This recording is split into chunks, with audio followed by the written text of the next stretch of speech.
마음이 포근해지는 이야기 베개. 오늘도 당신을 위한 재미있는 옛날 이야기를 준비했어요.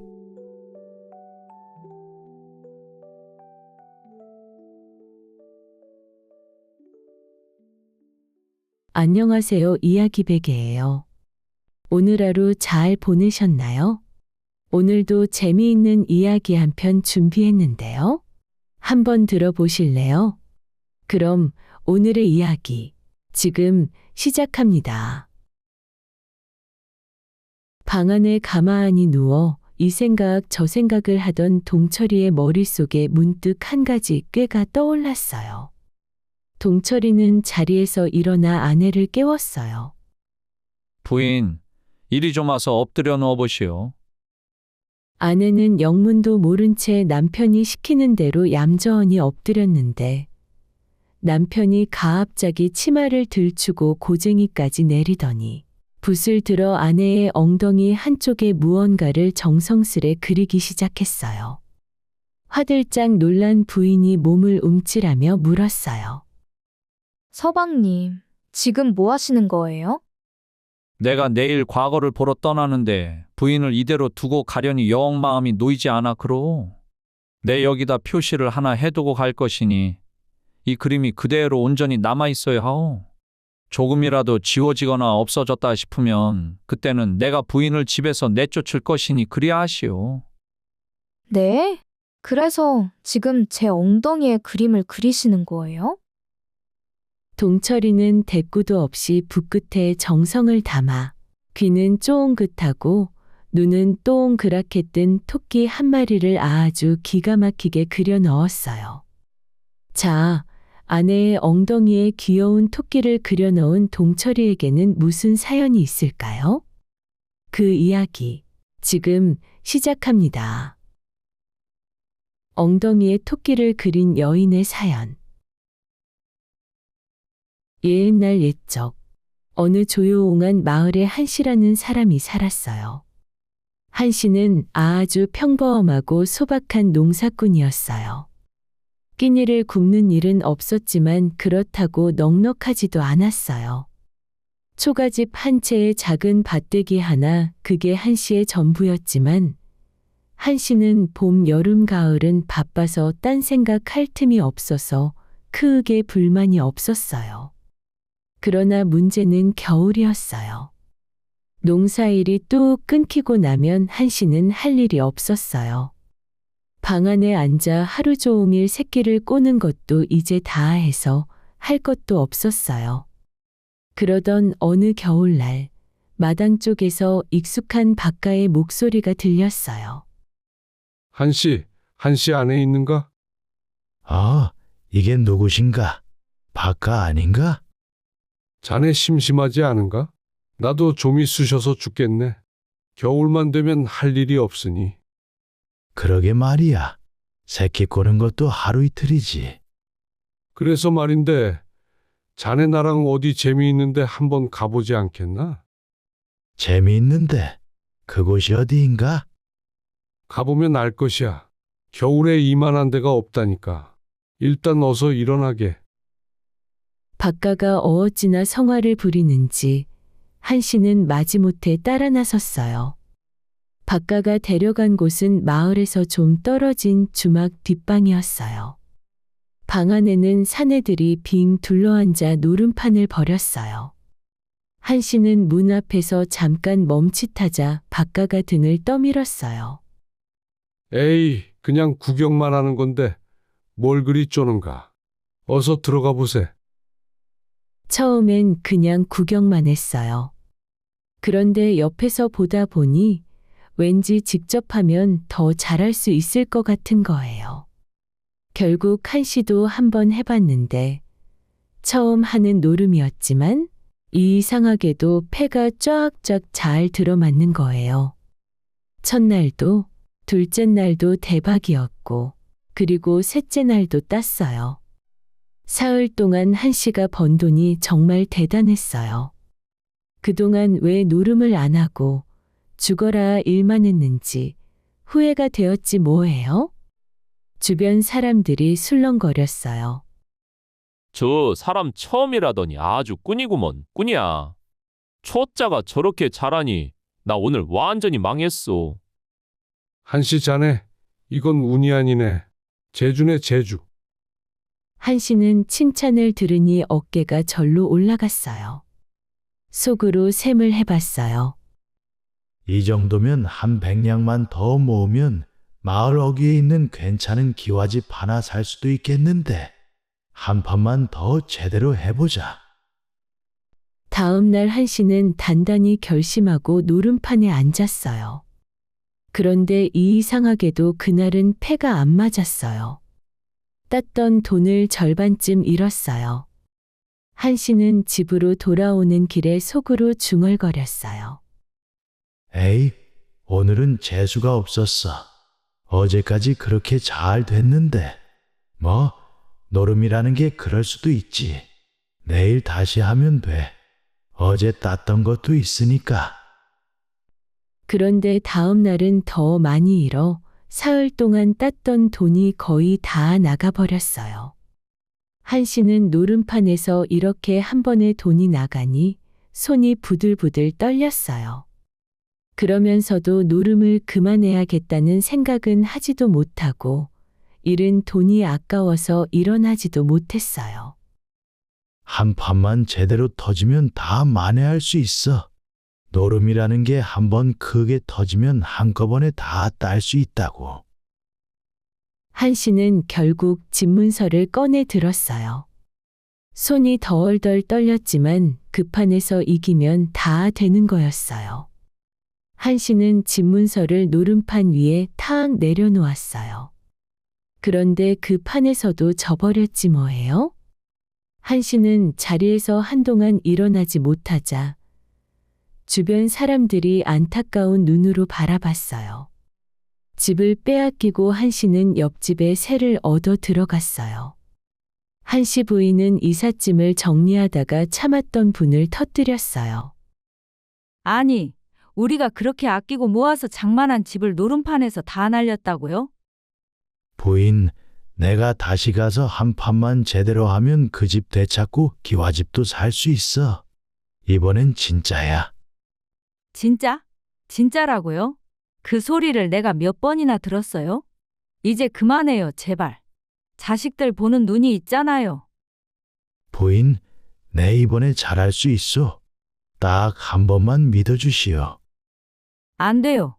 절대 안 돼요. 이번에도 노름하면 당신이랑 나는 영영 남남인 거예요. 아시겠어요?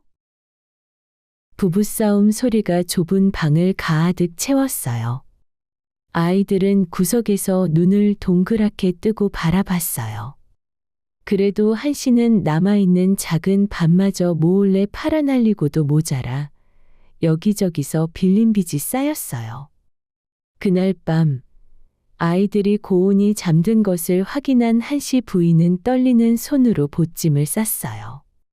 잠든 아이들 얼굴을 하나하나 들여다보며 한 씨 부인은 손으로 입을 막으며 속으로 중얼거렸어요. 얘들아, 미안해. 엄마가 정말 미안해. 이러면 안 된다는 거 알아. 근데 엄마도 이제 모르겠어. 부디 잘 자라다오. 한 씨 부인은 문을 소리 없이 열고 어둠 속으로 사라졌어요. 그것도 모르고 한 씨는 노름판에서 빈손으로 일어나 터벅터벅 집으로 돌아왔어요. 방문을 열었는데 딸들은 나란히 이불을 덮고 고온히 자고 있었어요. 그런데 아무리 둘러봐도 부인이 보이지 않았지만 한 씨는 아내가 옆집에 마실 갔으려니 생각하며 대수롭지 않게 넘겼어요. 그런데 부인은 밤이 다 가도록 돌아오지 않았고 다음 날도 그 다음 날도 마찬가지였어요. 한 씨는 그제야 부인이 떠났다는 것을 알았어요. 한 씨는 지난 날이 후회되어 꿈쩍도 하고 싶지 않았지만 어린 딸들을 셋이나 키우려니 잠깐이라도 게으름을 피울 틈이 없어 아궁이에 불을 지피고 솥에 쌀을 안치기 시작했어요. 부인이 했던 일까지 다 해야 했으니 하루가 어찌 지나가는지도 모를 지경이었고 노름판 근처는 어얼신도 할 수가 없었던 거예요. 그래도 다행인 건 셋딸들이 참으로 이일직 철이 들어서 큰딸은 어느새 밥 짓는 솜씨가 어머니 못지 않았고 둘째는 걸레질과 집안 청소 일을 도맡고 막내 버들이는 그저 종종거리며 언니들 심부름을 했지만 그마저도 제법 야무졌어요. 며칠 지나지 않아 딸들끼리 손발이 처억척 맞으니 집안일이 순식간에 끝났고 밥도 잘 짓고 청소도 금방 해내니 한씨는 슬슬 할 일이 없어져 마루에 우두커니 앉아있게 되었어요. 그렇게 여유로운 시간이 생기자 한씨의 마음 한구석이 근질근질해지기 시작했어요. 딱 한 판만 하면 사글세 걱정은 없을 텐데 애들도 이제 다 컸으니 잠깐 나갔다 와도 큰일이야 나겠어. 그렇게 혼자 중얼거리던 한씨는 결국 슬그머니 집신을 고쳐 신고 장터 쪽으로 발걸음을 옮겼는데 오랜만에 만져보는 패가 어찌나 반갑던지 처음 몇 판은 척척 맞아 돈이 제법 붙는 거예요. 그런데 사람 욕심이라는 게 참 무서운 것이라 조금 따니 더 따고 싶고 더 따려다 보니 어느새 판돈은 다시 한씨 손을 떠나 남의 주머니로 넘어가 버리고 말았지 뭐예요. 빈털터리가 된 한씨가 주변을 둘러보았지만 이제는 동네 사람들이 하나같이 한씨만 보면 고개를 절레절레 흔드는 거예요.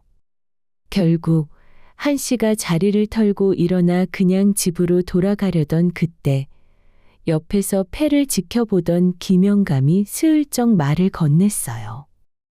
자네 노름돈 필요한가? 아, 예, 제가 돈이 좀 있으면 될 것 같은데 지금 수중에 돈이 없네요. 아, 그런가. 허면 내가 자네에게 돈 20냥을 빌려주겠네. 정말이십니까? 제가 금방 따서 갚겠습니다. 한씨의 눈이 순간 반짝했고 그리하여 두 사람은 자리에 앉아 차용 문서를 쓰기로 했어요. 붓을 든 김영감이 문서에 몇 자 적어 내려가다가 부울쑥 이런 말을 덧붙였어요. 자네가 열흘 안에 갚지 못하면 자네 첫째 딸을 내게 주시게. 네? 뭐라고요? 그거 너무하시는 거 아닙니까, 어르신? 자네는 예전에 노름으로 돈을 크게 따지 않았는가? 그리고 그 정도 자신도 없으면서 내피 같은 돈으로 노름을 하려는가? 정 자신 없으면 빌리지 마시게. 한씨는 잠시 곰곰이 생각에 잠겼고 머릿속에서는 첫째 딸의 얼굴이 스쳐 지나갔지만 설마 열흘 안에 못 갚을 리가 있겠는가 하는 생각에 결국 차용 문서에 손도장을 꾹 눌러찍고 말았어요. 그렇게 시작된 한판은 처음엔 술술 풀리는 듯했어요.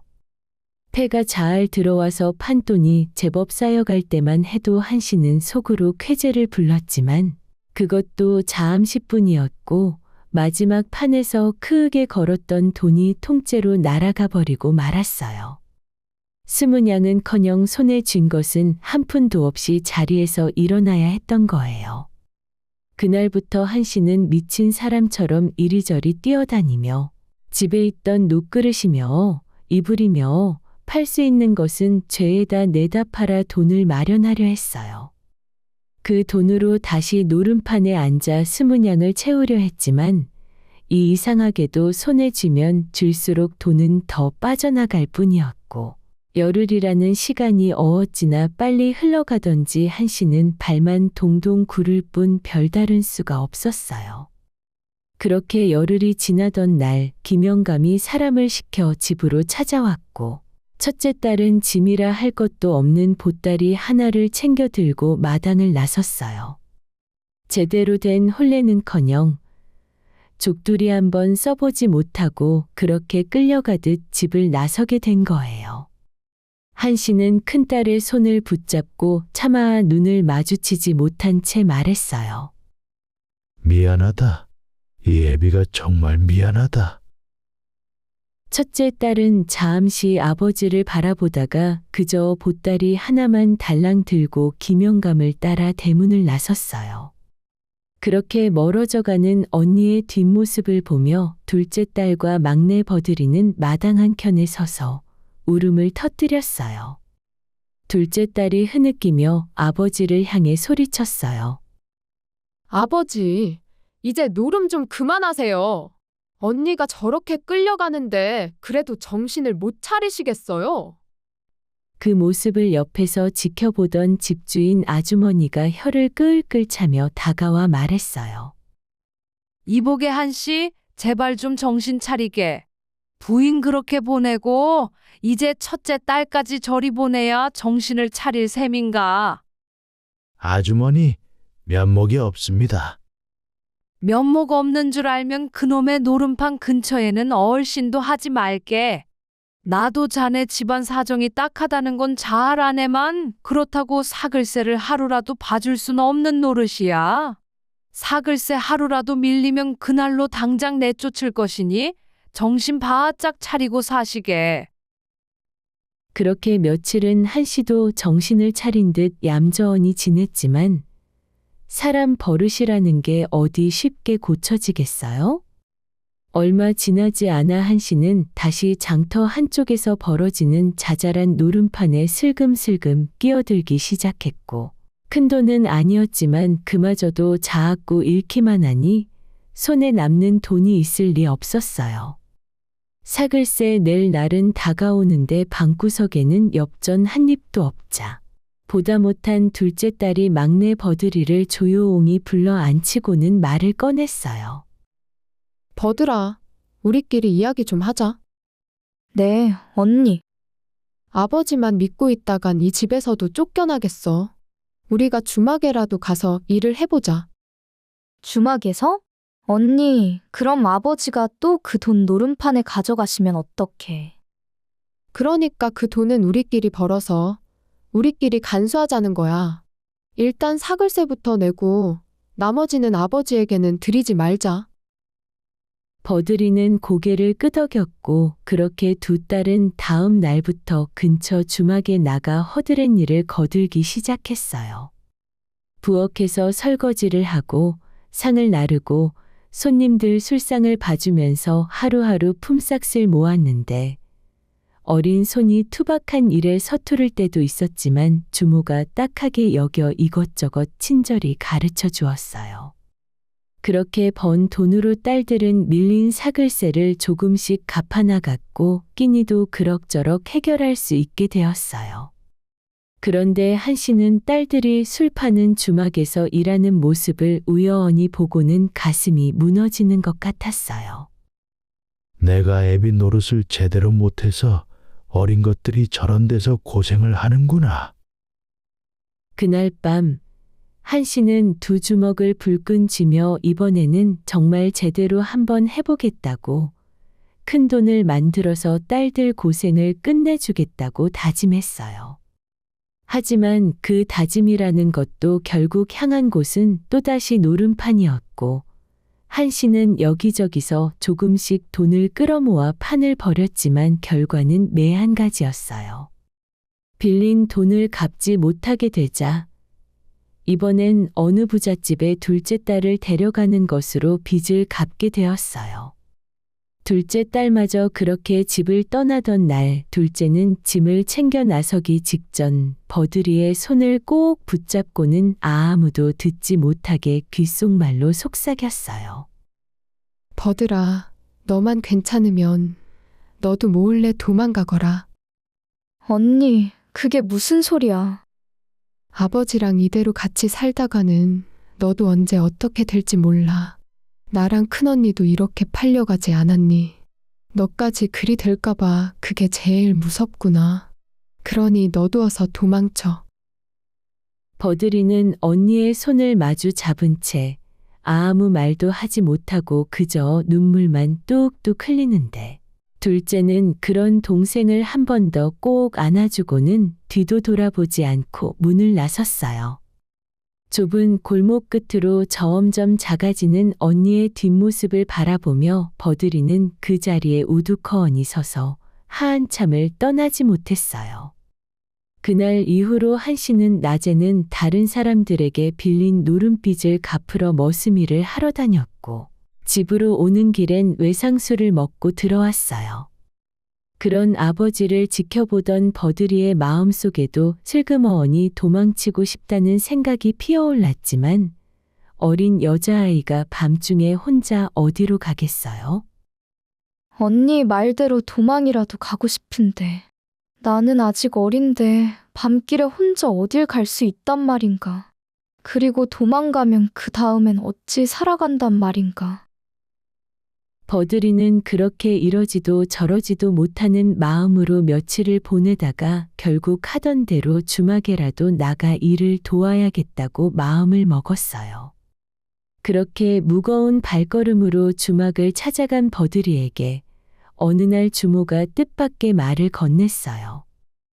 버들아, 이러지 말고 내가 품삯을 2배로 쳐줄 테니 설거지는 그만두고 곱게 차려입고 술시중이나 들어보지 않겠니? 아주머니, 저는 그런 건 한 번도 해본 적이 없는데 그런 일을 제가 어떻게 해요? 다들 처음엔 그렇게 생각하지. 하지만 별거 없어. 그냥 술만 따르는 거고 이야기 상대만 하면 되는 거야. 내가 너한테 험한 거 시키는 것도 아니니 한번 해보거라. 설거지 품삯 몇 푼으로 언제까지 버틸 셈이냐. 그럼 정말 2배 주실 거예요? 2배 주고 말고. 네가 얼굴도 곱고 싹싹하니 손님들도 좋아할 것이야. 돈이 필요했던 버들이는 결국 고개를 끄덕이고 말았고 그날부터 술상 옆에 앉아 손님들 술시중을 드는 처지가 되었어요. 한편 그런 버들이의 모습을 안타깝게 바라보는 사람이 마을에 하나 있었으니 혼자 사는 동철이었어요. 동철이는 어릴 적부터 남몰래 버들이를 마음에 품고 지내왔는데 언제부턴가 버들이네 집안이 하루아침에 기울더니 급기야 남의 집 새방으로 옮겨가고 이제는 주막에서 일까지 하게 된 모습을 볼 때마다 가슴이 저릿했어요. 더군다나 언니 둘이 차례로 팔려가고 이제는 버들이 혼자 남아 어떻게든 살아보겠다고 술심부름을 하고 있는 것을 보니 동철이는 그 처지가 안쓰러워 견딜 수가 없었어요. 처음엔 마지못해 술잔을 나르던 버들이가 어느새 손님들이 권하는 술을 곧잘 받아 마시게 되고 나중에는 엽전 몇 푼에 손과 어깨까지 내어주자 동철이는 피가 거꾸로 솟는 듯한 기분이 들었어요. 이대로 두면 버들이 인생이 어찌 되겠는가?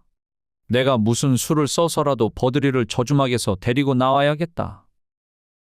그렇게 마음을 다잡은 동철이는 아버지한테 물려받은 작은 밭을 내다 팔아 돈을 마련했고 그날 밤 고옷장 버들이의 아버지 한씨를 찾아갔어요. 어르신, 드릴 말씀이 있어 찾아왔습니다. 무슨 일인가? 이 아심한 밤에. 다름이 아니라 어르신 막내딸 버들이를 제게 주십사 하고 왔습니다. 여기 그 값으로 드릴 돈을 가져왔습니다. 동철이는 품속에서 꺼낸 돈뭉치를 한씨 앞에 내려놓았고 한씨는 그 돈을 보자마자 눈이 번쩍 뜨였지만 겉으로는 헛기침을 하며 딴청을 부렸어요. 이것만으로는 좀 부족한 것 같은데 말이야. 자네도 알다시피 내 딸을 아주 귀하게 키웠고 나도 갚아야 할 돈이 좀 많네. 어르신, 이 돈이 제가 가진 밭을 통째로 팔아 마련한 돈입니다. 더는 드릴 돈이 없습니다. 그래도 조금만 더 얹어주면 안 되겠는가? 동철이는 한씨의 그 말 속에서 뜨거운 것이 치밀어 올랐지만 애애써 눌러 참으며 단호하게 말했어요. 어르신, 저는 지금 드린 돈 이상은 한 푼도 더 드릴 것이 없습니다. 정 더 받으시겠다면 저는 그냥 다른 집딸을 알아보겠습니다.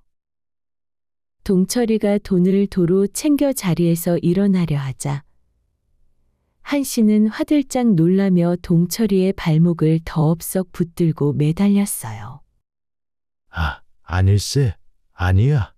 이 사람아, 젊은 사람이 뭐 그리 빡빡하신가? 내가 지금 잠깐 농을 한 것이야. 그 돈이면 되네, 되고 말고. 정말이십니까? 그럼 지금 당장 데려가겠습니다. 그럼, 버들이를 자네에게 넘기겠네. 그러니 제발 그 돈은 도로 넣지 말게. 그렇게 흥정이 마무리되고 동철이는 고옷장 버들이가 일하는 주막으로 발걸음을 옮겼어요. 마침 손님 술상을 봐주던 버들이에게 아버지 한 씨가 다가와 다급한 목소리로 말했어요. 버들아, 너 지금 당장 하던 일 그만두고 저 총각네 집으로 가거라, 어서. 버들이는 영문을 몰라 눈을 동그랗게 뜨며 되물었어요. 제가 왜요? 아버지, 지금 무슨 말씀이세요? 잔말 말고 어서 짐이나 챙기거라. 버들이는 얼떨떨한 얼굴로 손에 들고 있던 술병을 내려놓고 그 길로 보따리 하나를 대충 싸서 동철이를 따라 나섰어요. 어두컴컴한 밤길을 나란히 걸으며 버들이는 문득 궁금한 것이 생겨 동철이에게 물었어요. 헌데, 나를 데려가면 무엇을 해서 나를 먹여 살리겠습니까? 내가 아버지에게 물려받은 작은 밭을 팔아서 남은 돈이 조금 있고 당분간은 남의 품이라도 팔며 지낼 것이요. 그리고 조만간 과거 시험을 볼 생각이니 꼭 급제해서 나라의 녹봉을 받아 낭자를 먹여 살리겠소. 그렇군요. 허면 저도 당분간 돈을 좀 벌면 안 될까요? 나으리도 지금 돈이 부족하시잖아요. 제가 주막에 가서 일을 할게요. 주막 주모와도 잘 알고 지내는 사이예요. 동철이는 그 말에 걸음을 멈추고 버들이를 지그시 바라보며 고개를 저었어요. 그런 말은 아예 꺼내지도 마시오. 앞으로는 주막 근처에 어울신도 하지 마시고 그런 일도 다시는 하지 마시오. 내가 아무리 궁색해도 낭자를 그런 곳에 다시 보내고 싶지는 않소. 술로 돈 버는 일은 이제 그만두시고 그냥 집에서 살림하며 지내주시오. 동철이의 뜻이 워낙 강하니 버들이도 더는 고집을 부리지 못하고 집에서 살림을 도맡게 되었고 얼마 안 되지만 옆집에 품을 팔며 옥수수며 푸성귀를 얻어오는 것으로 소소하게 살림을 보탰어요. 그렇게 밭에서 허리를 굽히고 있노라면 버들이의 마음속에서는 자꾸만 이런 생각이 스멀스멀 피어올랐어요. 주막에서 잠깐만 일해도 이것보다 10배는 빨리 벌 수 있는데 잠깐 나가서 술이나 좀 따르고 오면 될 것 같은데 말이야. 하지만 이내 고개를 절레절레 흔들며 마음을 다잡곤 했어요. 동철이는 더욱 열심히 하루하루를 살아냈어요. 낮에는 남의 논밭에 나가 품을 팔아 곡식이며 삭슬 받아오고 밤이 되면 호롱불 아래 앉아 밤늦도록 서책을 펼쳐놓고 글을 읽었어요. 몸은 고단했지만 그 얼굴에는 언젠가 과거에 급제하겠다는 다짐이 늘 서려 있었어요. 그러던 어느 날 버들이가 밭일을 마치고 집으로 돌아오는 길에 집 앞에 웬 사내 하나가 서성이고 있는 모습을 보았어요. 가까이 다가가 얼굴을 확인한 버들이가 반가운 듯 새앵긋 웃으며 말했어요. 아, 이게 누구세요? 왕씨 아재 아니세요? 오, 버들이 아닌가? 그간 잘 지냈는가? 듣자니 동철이한테 시집 갔다고? 네, 그렇게 되었어요. 그 사내는 버들이가 주막에서 일하던 시절 자주 찾아와 술시중을 받으며 술잔을 기울이던 손님이었어요. 나름 처자식이 딸린 가정이 있는 몸이었지만 남몰래 버들이를 마음에 두고 지내온 자였어요. 사내는 음흉한 눈빛으로 버들이를 훑어보며 말을 이어갔어요. 그나저나 버들이 가끔씩이라도 주막 일은 안 하는가? 내 자네 손맛이 그리워 몇 번 찾아갔었는데 통 안 보이더구먼. 그게 이제 시집을 갔으니 그런 일은 안 하기로 했어요. 아, 그런가? 내 듣기로 그 주막주모가 품삯은 후하게 쳐준다고 하던데 그런 일자리도 쉽지 않은데 아쉽구먼. 아니면 자네도 음식 좀 하니 집에서 낮에 잠깐씩 잔술이라도 팔면 안 되겠는가? 값은 주막보다 비싸게 쳐줄 것이니 술을 좀 파시게나. 그때 저만치서 그 광경을 지켜보던 동철이가 성큼성큼 다가와 사내를 거칠게 밀쳐내며 말했어요. 당신 지금 뭐 하는 짓이요? 내 아내한테 무슨 수작을 부리는 것이요? 아니, 이 사람이 왜 이러시나?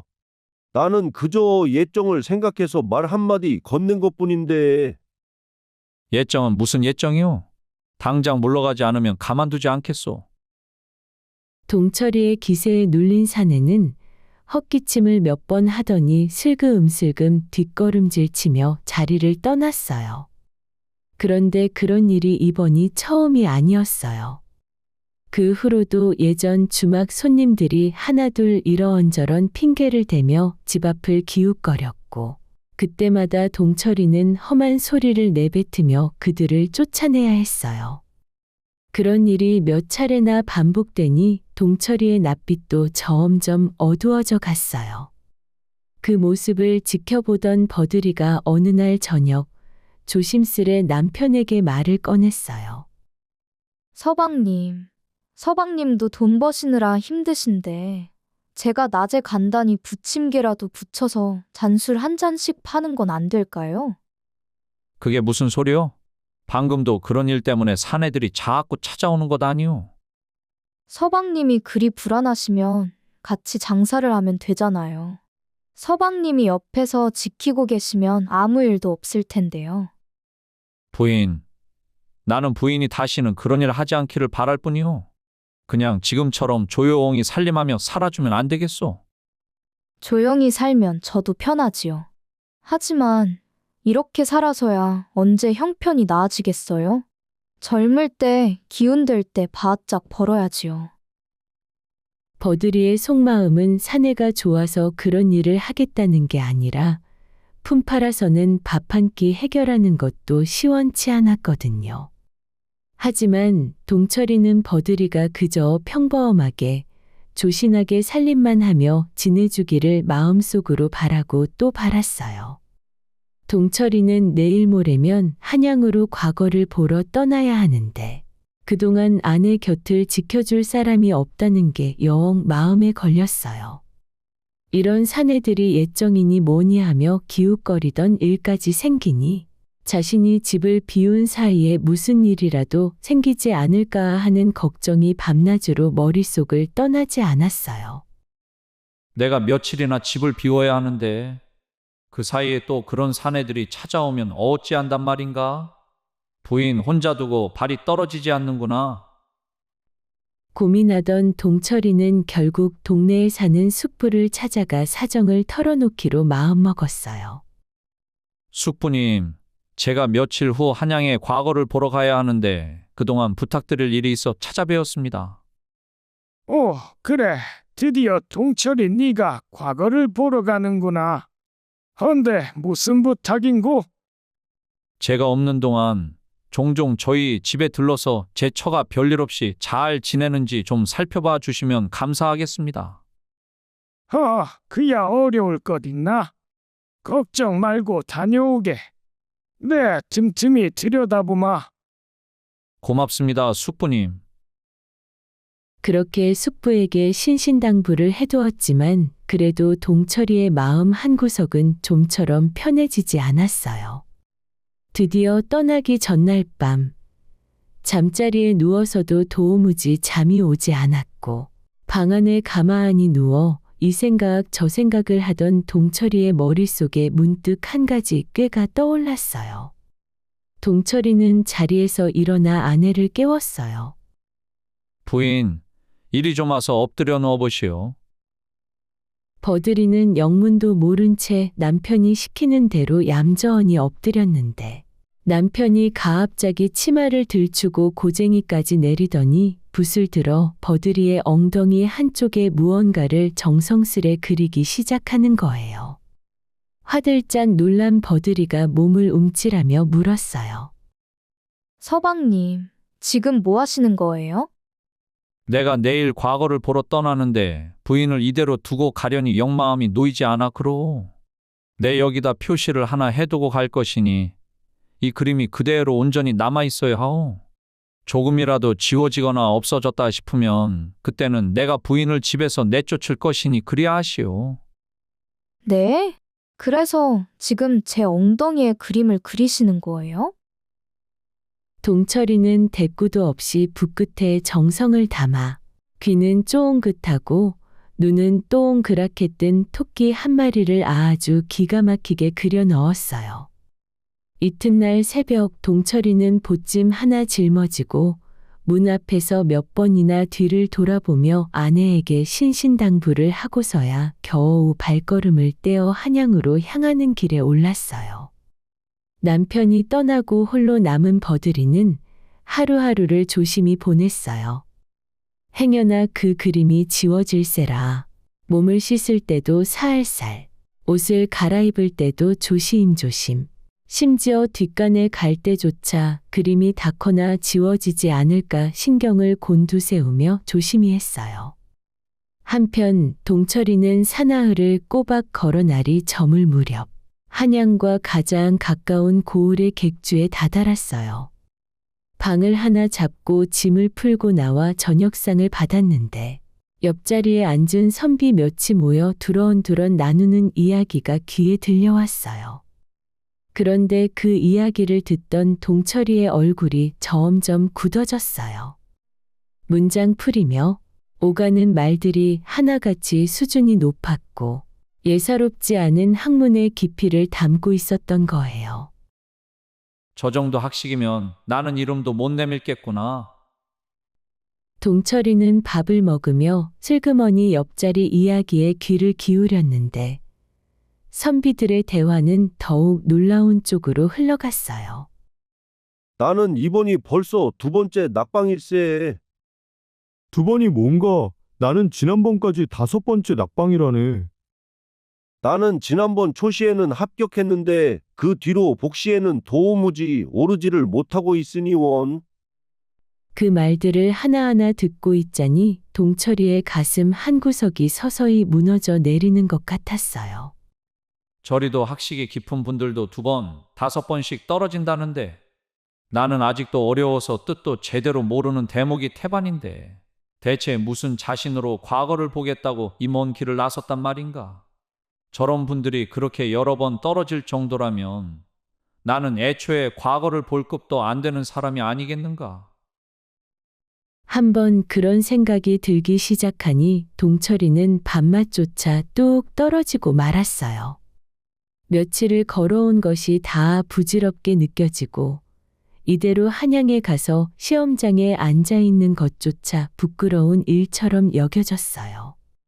결국 동철이는 먹던 밥숟가락을 슬며시 내려놓고 답답한 마음을 달래보려 술 한 병을 주문했어요. 잠시 후 술 한 병과 간단한 안주를 들고 나온 사람은 이 객주에서 일하는 기생 오월이었어요. 오월이는 동철이 앞에 사뿐히 앉아 술상을 차리며 인사를 건넸어요. 나으리는 어디에 사십니까? 나는 예서 사나흘을 걸어야 하는 고을에 사오.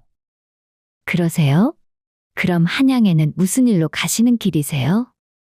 나는 과거를 보러 가는 길인데 저기 저 선비님들 이야기를 듣자 하니 나는 아직 한참 멀은 것 같아서 그저 술 생각이 나던 참이오. 아, 그러시구나. 여기 객주를 지나는 선비님들 중에는 정말 대단하신 분들이 많지요. 쇳내도 잘 모르지만 과거라는 게 아무나 붙는 게 아니더라고요. 오월이는 그렇게 말하며 술병을 기울여 동철이의 잔에 술을 따라주었어요. 그런데 그 익숙한 손놀림과 다소곳한 자태를 보고 있자니 동철이의 머릿속에 문득 집에 홀로 남겨두고 온 아내 버들이의 얼굴이 떠올랐어요. 저렇게 술을 따르는 모습을 보니 우리 부인도 예전에 저런 일을 하지 않았던가? 지금쯤 집에서 무얼 하고 있으려나? 그런 걱정이 스멀스멀 피어오르는 것을 애써 누르며 동철이는 문득 이 처자는 어쩌다 이런 일을 하게 되었는지 궁금해져 물었어요. 자네는 어쩌다가 이런 일을 하게 되었는가? 살기가 막막해서 제가 벌어 이렇게 하루하루 먹고 사는 처지이지요. 그래? 그럼 자네는 얼마에 팔려서 여기까지 온 것인가? 저희 부모님이 워낙 가난하셔서 제가 16살 되던 해에 이 객주 주인이신 변부자 어른께 저를 보내셨어요. 그게 올해로 벌써 6년째랍니다. 이제 제 나이 22이 되었는데 그동안 시집도 못 가고 빚도 이래저래 남아있어서 이렇게 살고 있지요. 그 말을 듣는 순간 동철이는 오월이의 사연이 남일 같지가 않았어요. 사실 동철이가 과거에 붙으려 애쓰는 것도 따지고 보면 결국 돈 때문이었어요. 나라의 녹봉을 받아 아내를 배불리 먹여 살리고 남 부럽지 않게 살아보겠다는 마음 하나로 밤낮 없이 글을 읽어온 것인데 아까 옆자리 선비들의 이야기를 듣고 나니 그 길이 얼마나 멀고 험한지를 새삼 깨닫게 되었어요. 동철이가 그렇게 생각에 잠겨 술도 안 마시고 골도올이 앉아있자 기생 오월이가 사활짝 눈을 흘기며 말했어요. 선비님, 술도 안 드시고 뭘 그리 골똘히 생각하세요. 이렇게 천천히 드시면 저 혼납니다. 아, 그런가? 알겠네. 어서 따라보거라. 헌데 그 변부자는 대체 뭘 어떻게 해서 돈을 벌어 이런 큰 객주를 다 가지게 되었느냐? 아, 제가 듣기로는 젊은 시절 대단한 노름꾼이셨다고 하더라고요. 어릴 때부터 그쪽으로만 파고들었다나? 어찌나 대단하셨던지 뭐래도 굿땡이 나온다고 신의 끝발이라고들 하더라고요. 뭐라고? 그럼 돈을 죄에다 노름으로 벌었단 말이냐? 네, 전국 팔도를 다 돌면서 크게 판을 벌였다고 하더라고요. 지금도 가끔 몇몇 패거리들과 어울려서 한 번씩 하시는데 노름 실력으로는 아무도 변부자 어르신을 못 이긴다고 하더라고요. 동철이는 그 이야기를 들으며 술잔을 거듭 비웠고 어느덧 한 병을 다 비울 즈음에는 머릿속에 어떤 생각이 스멀스멀 들기 시작했어요. 동철이가 문득 오월이를 바라보며 말했어요.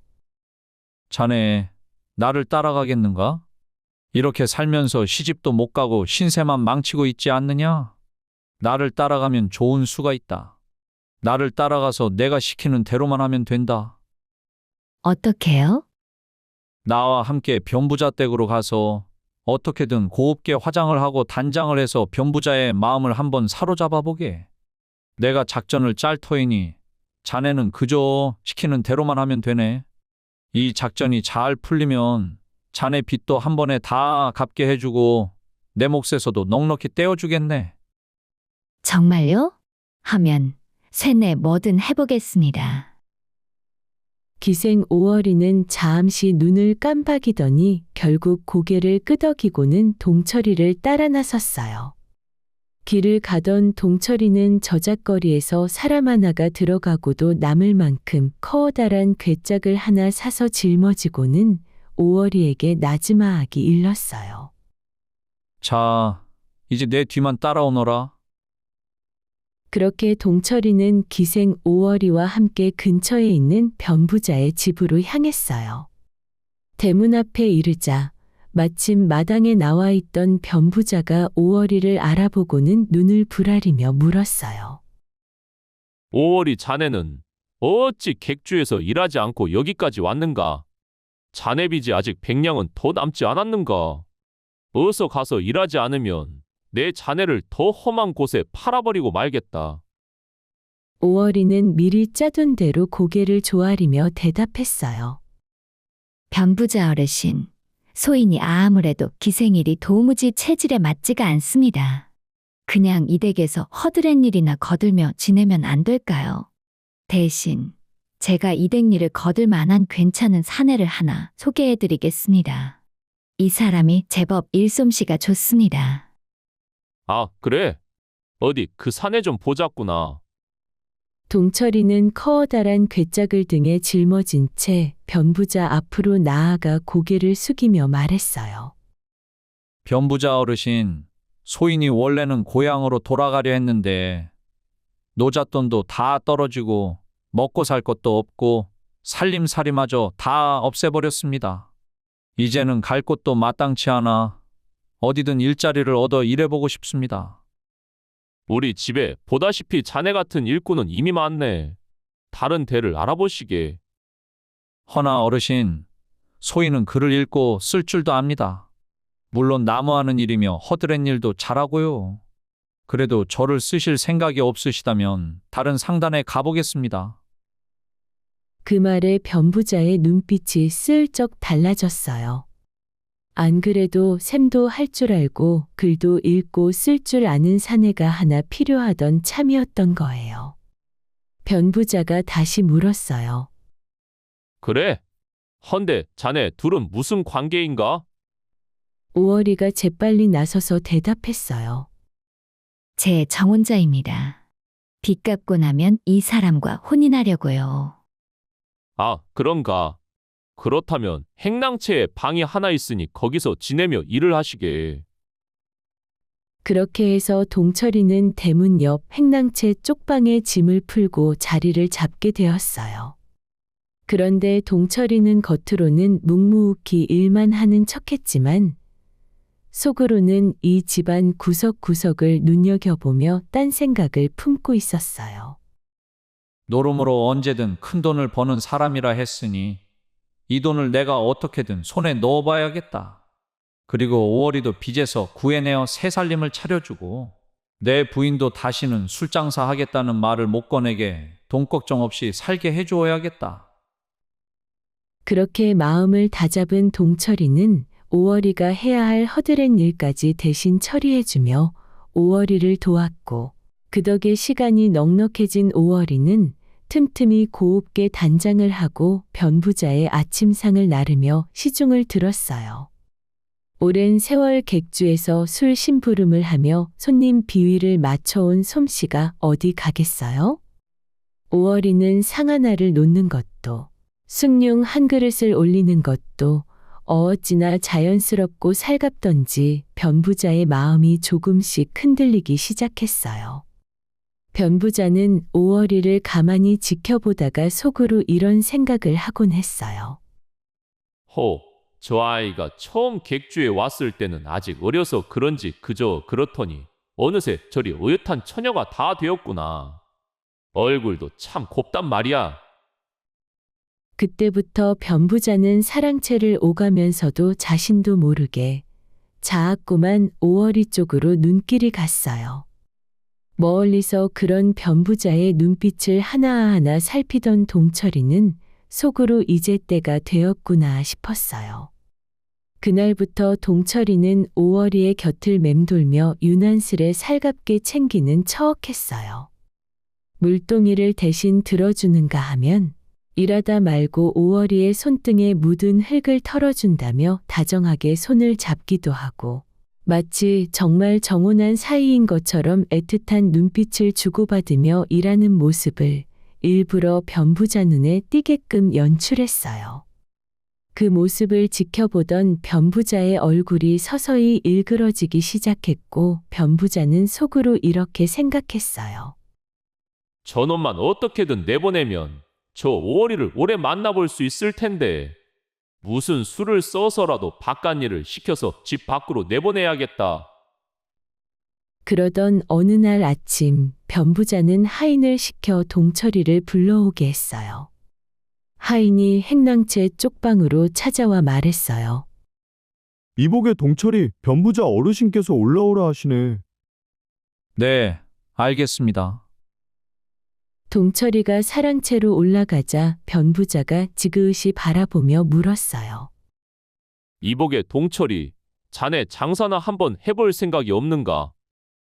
아이고, 장사를 하려면 미천이 있어야 하지 않겠습니까?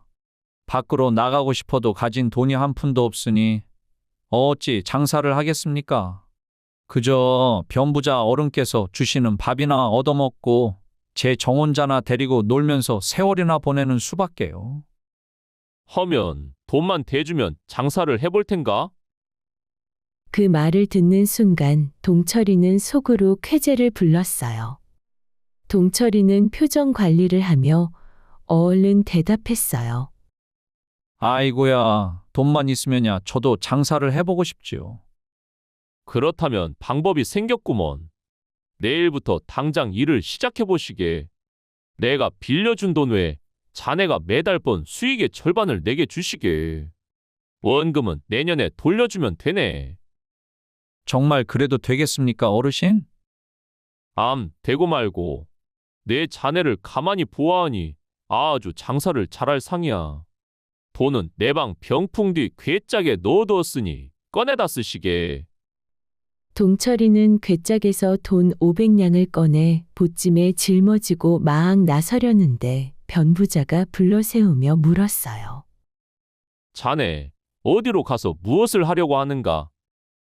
예, 저는 저작거리로 나가서 전빵이나 하나 차려 돈을 벌어보려고 합니다.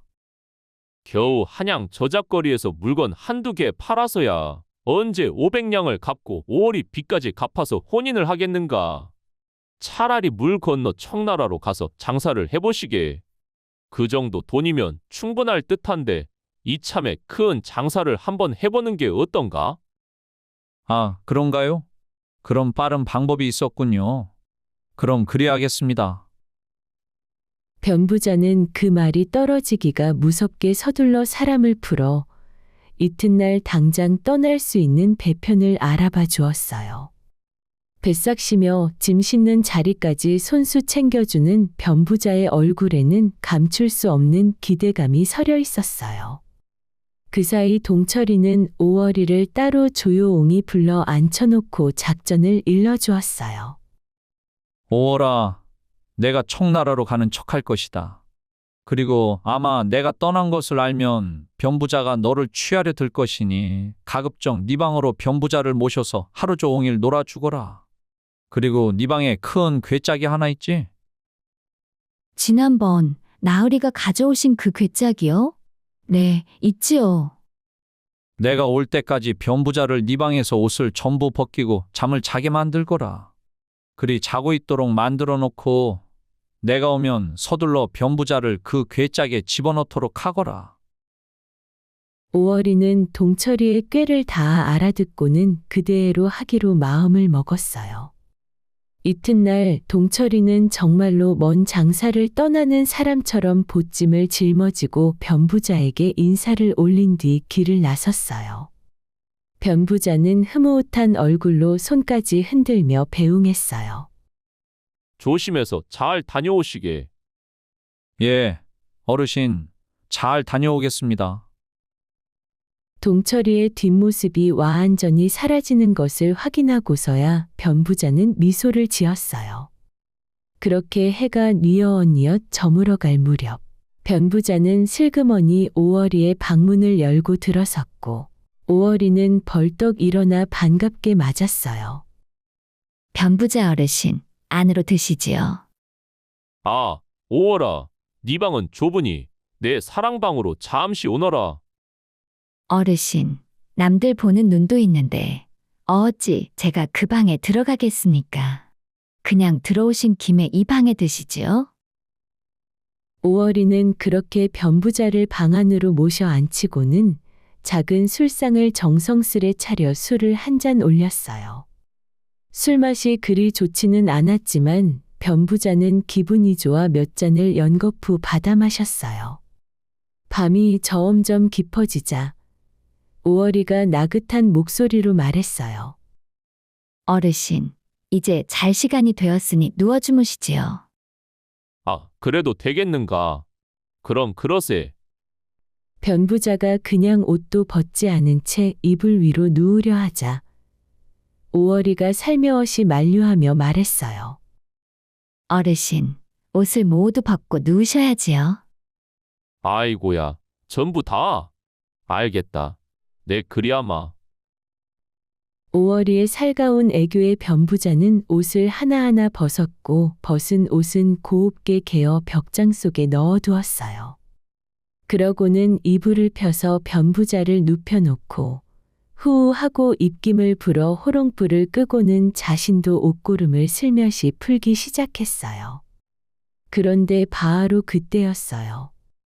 가압자기 대문 쪽에서 누군가 발로 쿵쿵 걷어차는 소리와 함께 큰 고함이 들려왔어요.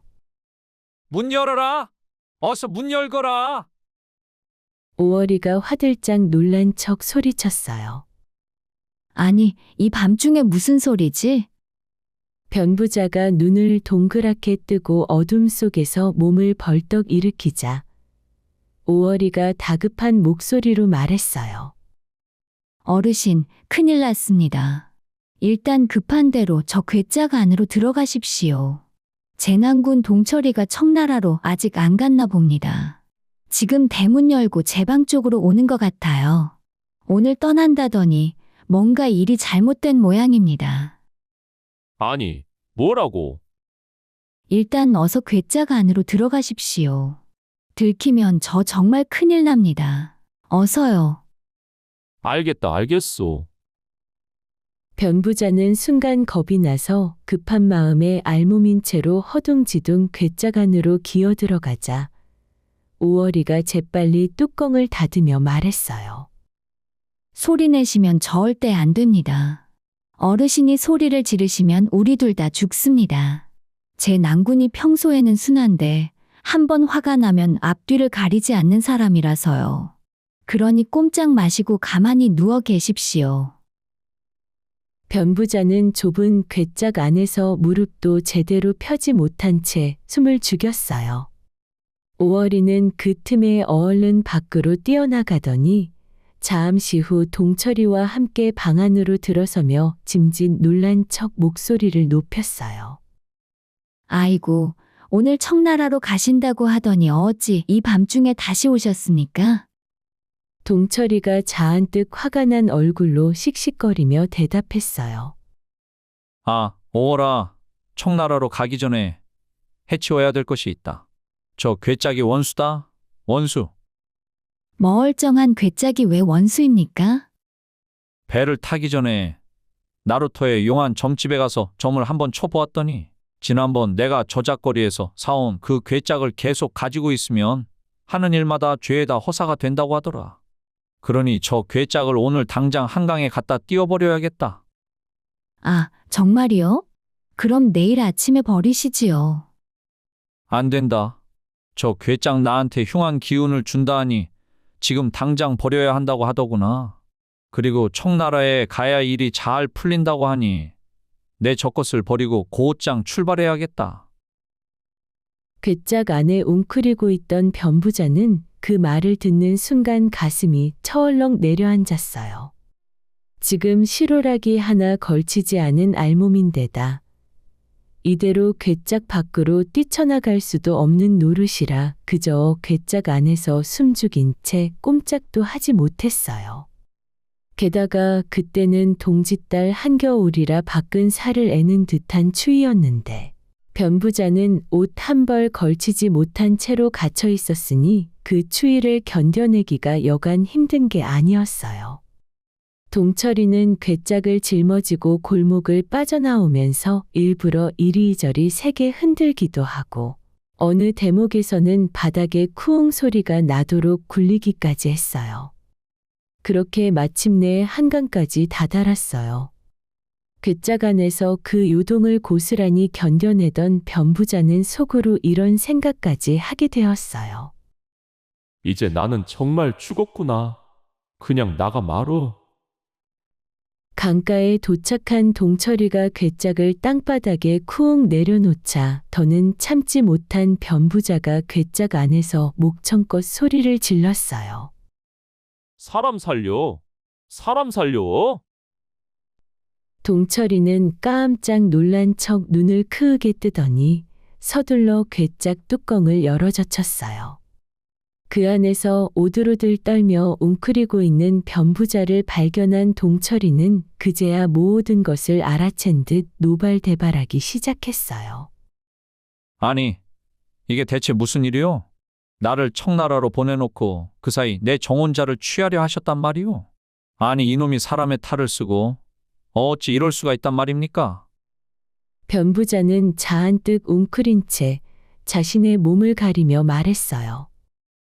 아이고, 동철이, 그것이 아니라. 옆에 있던 오월이도 사과하는 신용을 했어요. 나으리 죽을 죄를 지었습니다. 변부자 어르신이 자꾸 청하시니 그만. 동철이, 내가 잘못했네. 정말 내가 잘못했소. 제발 이 일을 없던 일로 해주게. 자네가 원하는 것은 무엇이든 다 해주겠네. 목숨만 살려주게. 동철이는 하한참을 못 이기는 척 씩씩거리다가 마지못해 조건을 내걸었어요. 그렇다면 이렇게 하십시다.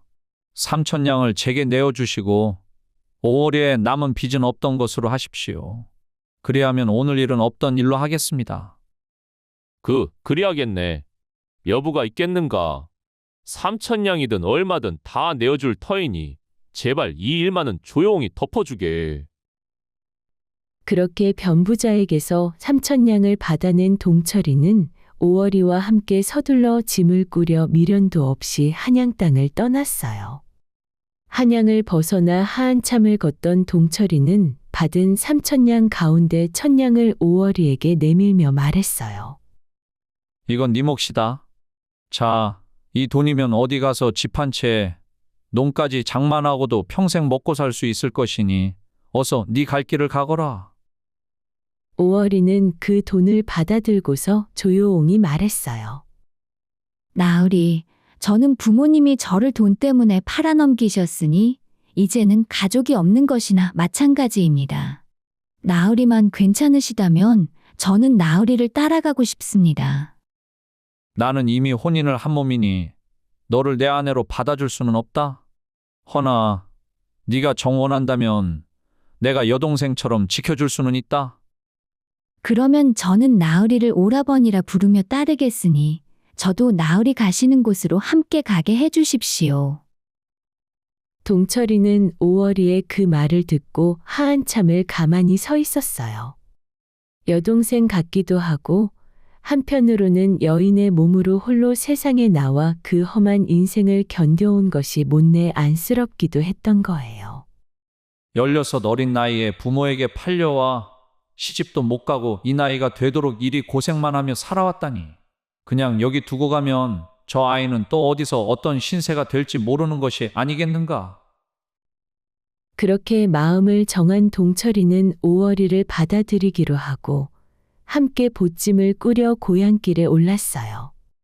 며칠을 걸어 마침내 정든 마을에 다다르니 마당에서 빨래를 널고 있던 버들이가 남편을 보고는 버선발로 뛰어나왔어요. 서방님, 이제 오셨군요. 부인, 그간 잘 지냈소?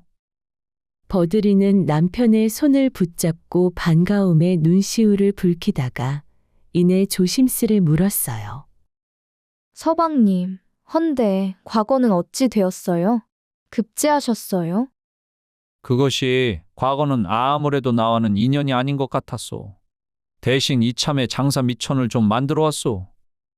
장사 미천이요? 그렇소. 그 이야기는 차차 하기로 하고, 헌데 부인, 내가 떠나기 전 그려준 그 그림 지금도 잘 있소. 버들이는 그 말에 얼굴이 발그레해지며 살짝 눈을 흘겼어요.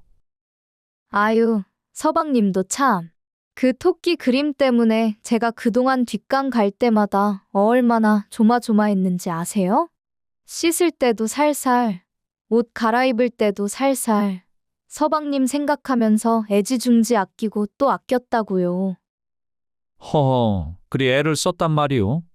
그럼 어디 한번 봅시다.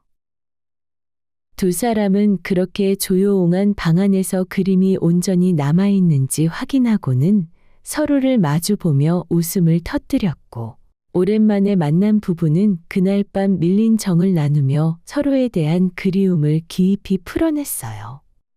이튿날 아침 동철이가 조심스레 아내에게 말을 꺼냈어요. 부인, 우리 여기 있지 말고 저 큰 고을로 나가서 장사를 한번 해봅시다. 큰 고을에서요? 서방님, 장사 경험도 없는데 그리 큰 일을 벌여도 괜찮을까요? 걱정 마시오. 내가 아는 여동생이 하나 있는데 큰 고을 객주에서 오래 일해서 그쪽 물정을 훤히 아는 사람이요. 그 사람과 함께하면 될 것이요.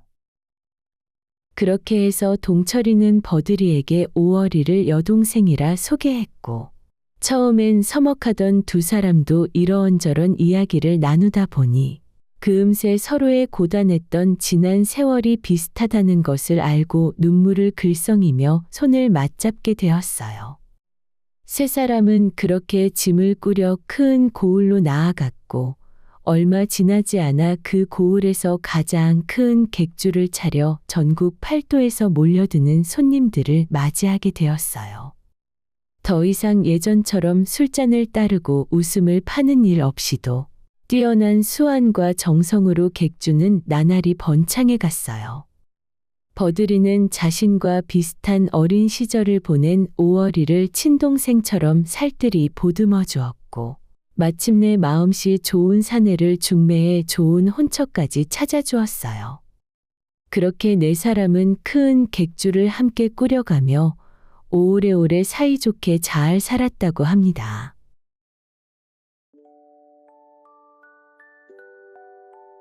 오늘 이야기는 여기까지예요.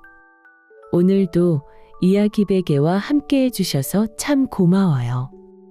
포근한 밤, 고운 꿈 꾸세요. 다음 이야기에서 만나요.